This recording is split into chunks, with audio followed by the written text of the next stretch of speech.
I went into AA in Tribeca because I was in a bad way. I was ending a relationship with someone who was an addict as well, which in many ways helped me to understand what was happening to myself.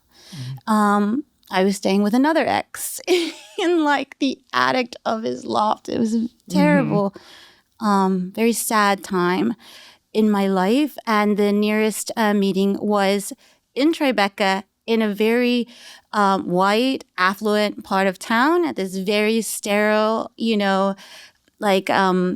sober living house, and those people became my family. I had the whole miraculous experience, which was that you hear a person tell your story, a stranger tell your story, and you relate not in the particulars of the story, but in the feeling and the cycle of behavior, the cycle of thinking.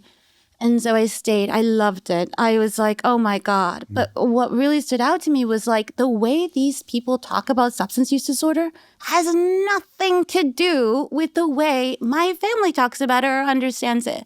Like, why are we always like kept so far from the reality of this? Not even like the clinical, the therapeutic, which we know we're not entitled to at all.